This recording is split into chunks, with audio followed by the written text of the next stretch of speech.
+65 will show you the view, making your dreams of a home come true. Call us now, don't hesitate. Just dial 876-16867. +65 will show you the view, making the dreams of a home come true. Call us now, don't hesitate. Just dial 876-16867. This episode is brought to you by Team +65. Hey everyone, welcome back. This is part 3 of the Golden Nuggets episode. This is the final, the last part with Kevin. Yeah. Yeah, right. I mean, Yeah. Time flies so fast. yes, very. This podcast. Okay, so anyway, Kevin, just now you talked about cryptos and NFT. I'm a big advocate for it. Really? Yeah. Yeah. I want to know your perspective on it. I mean, you've been burnt by it. Do you think this is a revolutionary thing, or is just a fad that's passing by? You're asking the wrong person. I'm absolutely zero qualifications. I'm not qualified at all to make any form of educated judgment. Mm-hmm. And this is what I would like to also encourage people to do when you're looking at or evaluating sources. Right? Who is that person? What is the agenda? What is the context? Got to be a critical thinker. And I will not talk through my ass about things that I have no knowledge in. Claim that somehow like this prediction is good. Even for things that I'm good at and have expertise in, right? I would also give disclaimers and say this is through certain contextual experiences. You got to contextualize it. But if you want me to just give it educated as much as I can, yes. Yeah. The principle of it is always that people will flock to things that provide value for them, right? And if crypto is what it seems, democratizes currency and gives power back to the people, then you can argue that it is revolutionary in the regard that people want back power, you know, and that was the narrative that they sold us lah, right, before they siphon all our money away lah. Yeah, and also the idea of community is a very strong thing with NFTs. The reason why I was in it is because they build communities, they build hype around them. It's like you can exclusive access to parties, whatever. So the social signaling is very strong. When I have this as my profile picture, I'm part of an elite club just like how I'm wearing this Rolex. You know, but this one is different story. Okay, never mind. Don't digress. You know, so it's the same thing. It's just that it's a different form, like Pokemon cards and whatever. It's so like form of collection and signaling. Yeah. So yeah, I think based on those arguments that I really put out there is a possibility that it could really grow big. And the fact that money would always move, right? From shells to credit to gold standard and then whatever, and then now eventually it's crypto, right? So it will always move. So if you go by that, then maybe who knows? But I know for a fact that I'm not putting my money in crypto. I have a bunch of Ethereum, I don't know, somewhere in KuCoin. I don't know how much is it. I think maybe, it reminds me I have some money there. Transfer me. KuCoin is banned in Singapore at the moment. Huh? Yeah. Really? Yeah. So can I access my funds? Of course, I will tell you how. Okay. Shit. Transfer to him. Yeah, and then also I have a bunch of NFTs which are effectively worthless, but I think I have one by X-Copy. It's like a OG artist. It's worth a bit of money still. But everything else is like zero. Okay. Yeah. But I mean, even if it's worth zero now, who knows, right? I'll tell you what I have. I have this like Zipsies. Okay. I have 2 Zipsies. Then I have there's this anime thing that was going around. Oh, Azura. Yeah. Shit, I forgot the name. Yeah. Azura or Azuki or something like that. Not Azuki. It's a different one. Yeah. Azuki is the famous one. Yeah, but it's a different one. I think even Xian Hao was putting it on at that time. Yeah. Then I bought this girl with Wait, is it the Singaporean influencer girl? No. Xian Hao's wife posted a picture of the NFTs. Oh, I think it's the one that who's that? Who's the previous Don't look at me, dude. Valencia owner? Back then there were a lot of people. Peter Lim. Peter Lim's daughter. One of Kim the project. Kim Lim's project. No, it's not Kim Lim's project. It's definitely not her project. It's very famous at the time lah. I just can't for the life of me. I mean, y'all can. This is a video broadcast, right? I'll send it to you. You can just overlay. But it's a girl with a green kimono, and she's holding a battle axe. I thought it was damn hot. Okay. So I just bought it. It's like my ideal type, you know. So I spent 10k on it. I think ridiculous. Yeah, it's okay. I mean, those are But now I have it, so those are the projects that siphon the money. Well, okay. But anyway, we go back to radical kindness. What inspired radical kindness, and how is it that radical kindness helped you out of your depression stage, your second depression? I was really out of it. So out of it, I was working, and then I met this girl that that filled a void that was not filled in a long time. Okay.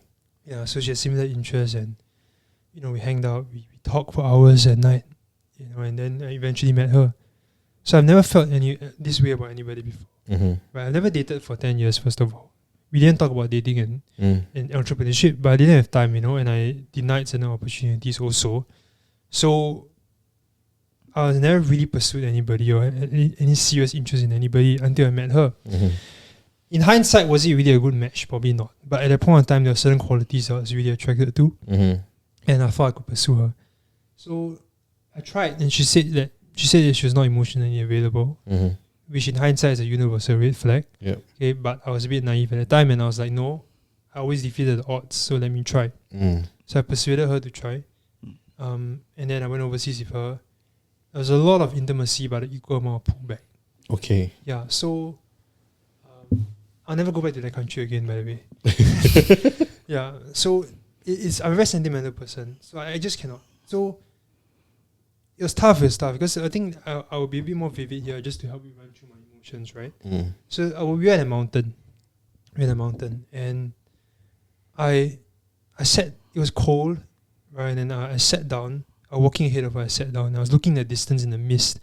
I thought to myself, Kevin, like, what the actual fuck are you doing here? Like, in these mountains, and it's like, you have no idea how it's going to play out. Like, she's like, you're taking a risk. And like, I was just, okay, basically at that point in time, I was not sure of myself. And that lack of control scared me. Yeah, so I sat there, and then she walked down. She said, hey, what are you doing here? She spoke in third person. I said, oh, okay. I this girl I really like, and I came all the way here, and I'm not sure how it'll play out. So now I'm a bit scared. That's why somewhere along the lines, I can't remember exactly what I said. So she sat down beside me. She said, don't worry. I said, oh, I know. I said I'm cold. I said I'm cold. She sat down beside me, and then she grabbed my arm right around my right bicep, and she leaned on me. She said, don't worry, like, I'll keep you warm. Now, I could very well be imagining this entire thing up. I'm not sure. Okay. But that's how I remembered it. Right? And then she lied at me. And then I leaned over and I kissed her.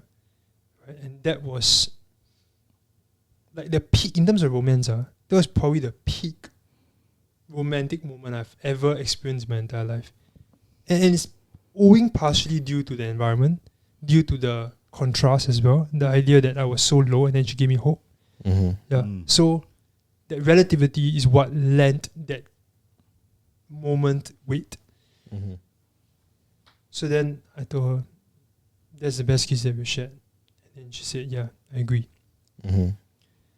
On the plane back, she looked at me and she said, Kevin, I think after this trip, I'm clear. Oh, I know. My heart sank. I knew already. But my mind was denying it. So I still persuaded her to be friends. And then after a while, she said, no, we can't be friends anymore. She cut things off. So that was very painful for me at that point in time. Because that memory became a ghost that haunted me. That memory on the mountain. Everywhere I go, in the gym when I'm working out, at home, the moment would just surface in my mind like a ghost, and I would live it out like it was actually happening. And then I'll snap out to the reality that it's a mirage. And that bitterness and that pain followed. That longingness followed. So I was like, okay, I'm struggling here. What can I do? I said, I begged God. I said, please don't let me go back into depression again. This was 6 November. 3 days later, I started Radical Kindness. Okay. I went on Canva. I created a logo in 15 minutes. And I just took an iPhone. I said, screw it, I'm going out. I wanted to wait for somebody to partner with me, I wanted to, this is a lesson by the way. I wanted to wait for someone that had experience in content and editing to partner with me. So I was waiting. I said, no, screw it. I have to do this to save myself. So I went out. First few videos, I just edited it myself, a little bit of. Then I realized not that difficult. What? I just use CapCut a little bit. My most viral video, by the way, the 800k views one with the helper, the one where I bought helper stuff. Yeah. Okay, I look back at it. The captions were too big. You know, the cuts were a little not clean. Some pauses in between. 800, still my most viral video. You know, I think that video alone, I got 7,000 followers. So it's a lesson for you. Just start. You know, really just start. So I have to thank her, honestly. I have to thank her because she did give me a bit of advice, you know, before I started as well. And I really don't hold any resentment towards her. I love her and appreciate her. And I'm grateful that she was in my life at that point of time, teach me a certain lesson, and also move me to radical kindness. And if you ask me to choose between radical kindness and a girl, I would choose the former any day. Any day. Because this is a dream that I had for years. But her was just a void that anyone else can feel, to be very, very honest. Just at that point of time, I was just like, she's special. And it's just not. Someone else can feel that for you. Yes, that person is special because that person is that person, but you have to acknowledge it, be grateful for it, keep it there in your memory, and then move. That's my advice to anyone that's going through heartbreak.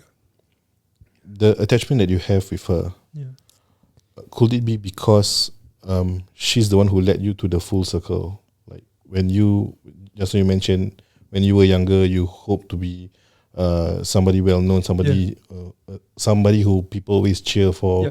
And in the content creation space, that is what you tend to get, especially when you go viral, right? Like, yes, there are haters, but there are also a lot of people who cheer on for you. Could that be the reason why? No, she was before radical.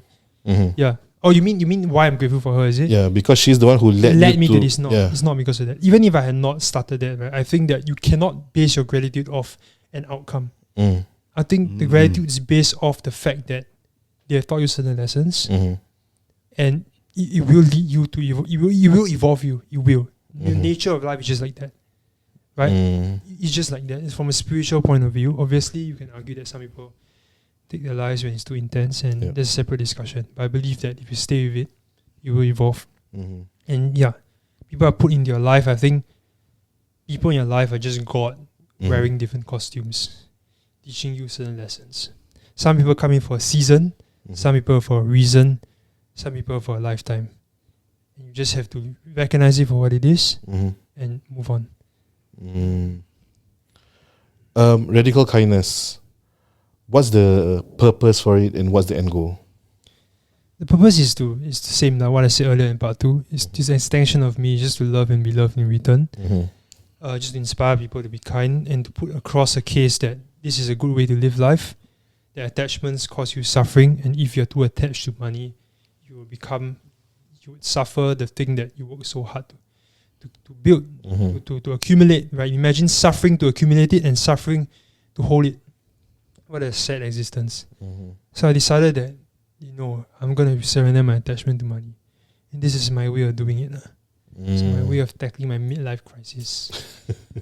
Fill my void by giving away money. Okay. Any challenges as a content creator? Affected sometimes by negativity. I'm human still. I can tell you cognitively that hate doesn't matter and everything. Everyone would be slightly affected, I guess, when people misinterpret your intentions, or you do your best to help people, and there's still some people that, the Brad Gold thing, somebody called me out for that. And I was a bit upset that people were jumping on the bandwagon and labeling me a hypocrite and everything. And then I realized, right, that one quote that Jay Shetty mentioned, like, the most important lesson that he said he learned is that sometimes it's okay to be misunderstood. Like, you don't need to be understood by everybody. You can't. How can millions of people understand you the same way? Everybody has their own filters. Everybody has their own biases and upbringing. It is very deranged of you to expect that everyone would think of you a certain way. Obviously I'll do my best to increase positive social sentiment. Have good PR and whatever. Not using it, don't use it as an excuse to be a bad person. But so that affects me sometimes, and I just have to dilute it with the positive. I don't believe you can pluck out the weeds. In the Bible, there's a parable where the people asked Jesus, like, hey, there's so many weeds, what should we do with them? Then Jesus was like, no, we don't pluck out the weeds. We just focus on the harvest, focus on the weeds. And then on Judgment Day, the weeds will be separated. So just let go. Just focus on planting more weeds, planting more seeds. And then, that's the best way to deal with negativity, I think. Also, I'll give you a different perspective. I think Andrew Tate was the one that said it. I really like Andrew Tate, by the way, and we need a different podcast for this because people are going to be labeled him a misogynist. And there are fair arguments against him, which we can go into another time. But he said one thing that really stuck with me. He said, you need controversy to sell a story. Nobody cares about a one-sided story. Your haters are helping you. Your people are giving you relevancy. The people are making you mysterious and interesting because it's very interesting. I tell you one recently, I was on Singaplex podcast, right? Then I talk about my journey about anxiety and everything. I share with my heart. Yes. And then the top comment is like, wow, this guy really milked his Xiaolang stories. I think like 100 likes or whatever. So then another guy was like, because I was talking about how I lost $230,000. Then another guy wrote, if he can lose 200k, he must have millions. And then that thing got a lot of likes also. So whatever lah, I don't have millions, but if you want to believe that, then okay, I'll add to that mystery for you. For all you know, I have a secret OnlyFans management business. Whatever. So I'll just play to that mystery lah. Most people don't technically know what I do also. This is a challenge that we have. Yeah. Our podcast is a niche. It's business, entrepreneurship. Can be quite dry at times. And the thing is, as much as we know that controversy sells, we want to avoid it because it kind of doesn't sync and doesn't align with our genre. Do you have any advice on how we can actually improve our numbers without controversy? You can build controversy into lessons. So entrepreneurs will always have controversy because they go through a lot, right? So you can ask questions to tease that out, cut it into snippets, and tell stories of people's controversies, right? That they have overcome or they learned lessons from, right? So if you go and analyze other podcasts, there's one called The Uncommon Path, right? They also do like business stuff. So if you look at the snippets particularly that do well, are usually snippets of stories of screw-ups, of like, I can't remember, there's one former SIA person that he got scammed for 100k or something, I don't know. Some people like to hear this weird shit stuff lah. So just tease it out, edit it in a way that is interesting, cut out pauses. Not everybody speaks as engagingly as me, right? I mean, I don't engage in false modesty. I know where I stand. And some of them, they're good entrepreneurs, but they're not the best orators. So you have to edit it in a way that cuts your pauses, maybe speed up 1.2 speed, I don't know. Because I just speak so slowly. I'm like, shit. Yes, it happens. Yeah. And then I'm like, I speak at this cadence because I need helping you to engage people, right? And I also know how to vary my vocal variety, right? I can speak slower to emphasize my point. I can speak faster to build engagement. Because I'm a public speaker, right? But most people cannot do that. So you have to somehow put B-rolls in, add engagement. See how to engage people. Speak in a melody tone. Melodious. Melodious, so that they're listening. Maybe you can ask them you can give them some vocal exercises before they start. Ask them to open up their mouth a little bit more. The most basic one is that you need to open up your mouth when you speak. So you enunciate your words. Enunciate. Exaggerate your mouth movements so that you sound very clear. Okay. Before we end the podcast. I think I may have one question. Hang on. Nazrin is like wrap up. Okay. Before we end the podcast, is there any one golden nugget that you want to share with our audience? Go with my question. Okay. My golden nugget is that there are no golden nuggets that will change your life for you. I think everything needs to be contextualized. In one of the most read books on business, entrepreneurship, Think and Grow Rich, it starts out with saying that there's a secret. And this secret will reveal itself throughout the book. Yes. Right? Yes. And he never says that secret. Yes. And I think, to me, my interpretation is that you have to find your own golden nugget. The secret will reveal itself to you. Your X factor is for you to define. I may have a better idea of my X factor, right? But you have to define what your X factor is. That one thing that makes you unique, that you stand by and live by, and obviously build everything around to achieve your success. However you define that to be. Wow. Guys, I think this one really have to listen to the part 1 Yes. to all the way to part 3. Yes, and the secret will unveil itself. Yeah. Yeah. All right. So thank you, Kevin, for Yes. gracing the podcast, for coming to the show. This 1 hour really passed by very fast. Yep. It shows the quality of this conversation. Yeah. You know? The knowledge, the experience that you shared, I think Yep. it can really impact like the lives of the listeners Yeah. as well. I hope lah. Even my podcast, I hope that it gets a mass. I hope you also have a grow your reach, because like, you know, this deserves to be in the mainstream. But as you know, it's not easy to break into mainstream. Mm. Yep. You need to do something radical, you know. Yeah. Yeah. But yeah, all the best to you all. I really appreciate it from the bottom of my heart.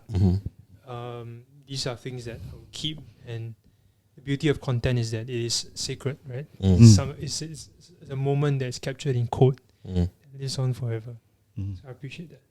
Right. 3 things that you want you guys to do before we end the podcast. Firstly, go and figure out your own golden nuggets. You gotta extract the whole thing yourself Yes. and find that secret for yourself. Secondly, go and follow Kevin, Radical Kindness, and the third, the final, I'm fumbling. Okay, go get his books. Yes. Yeah.